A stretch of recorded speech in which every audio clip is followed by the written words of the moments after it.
April 4th, 1968, Memphis, Tennessee, seeing from the terrace at this two-star motel.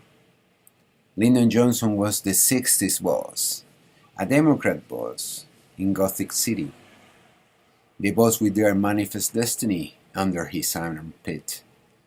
The Kennedys were gone. Malcolm was killed. Che was cut into pieces. Allende will soon be gunned down as well. All creepingly betrayed.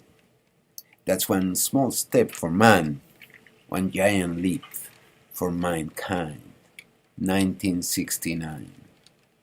And a million of Vietnamese children, women, Buddhist monks, all crushed into white dust lines by the Texan boss. And his good old boys' golden triangles paraphernalia. King said in 1967, "Every time we drop our bombs in North Vietnam, President Johnson talks eloquently about peace. What is the problem?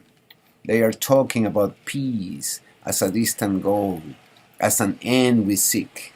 But one day, we must come to see that peace is not merely a distant goal we seek, but that is a means by which we arrive at that goal."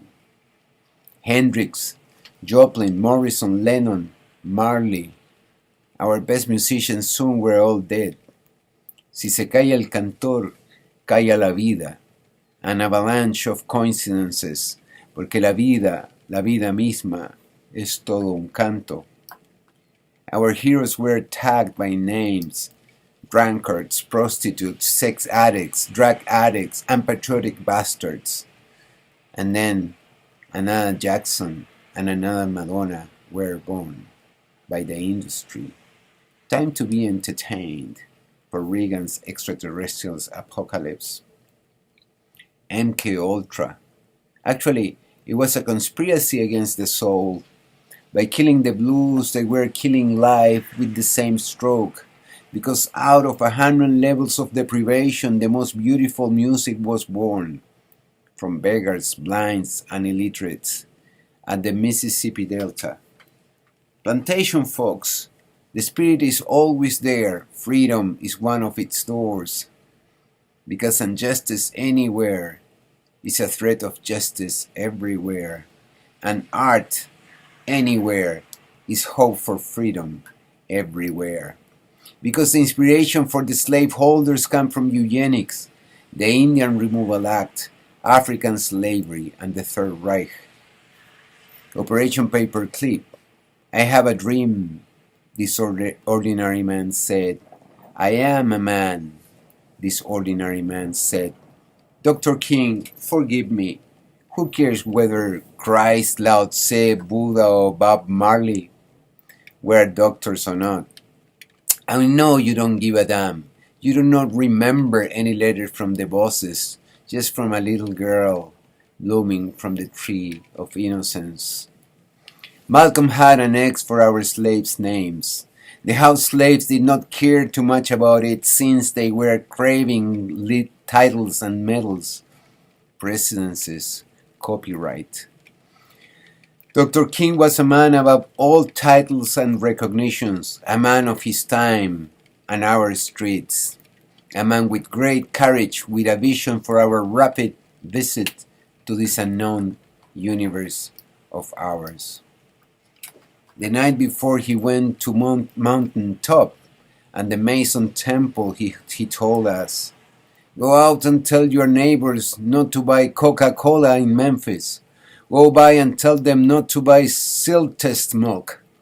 Tell them not to buy, what is the other bread? Wonder Bread. And what is the other bread company, Jesse? Tell them not to buy Hart's bread, as Jesse Jackson has said up to now. Only the garbage men have been feeling pain. Now we must kind of redistribute the pain." So Poor People's Campaign, after all, took his life.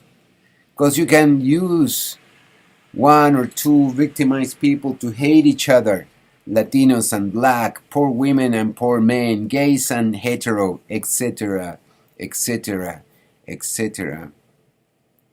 like when the FBI in the 60s documented called female activists against their male partners to crack the anti-war movement, to crack the civil rights movement, to crack the American Indian movement.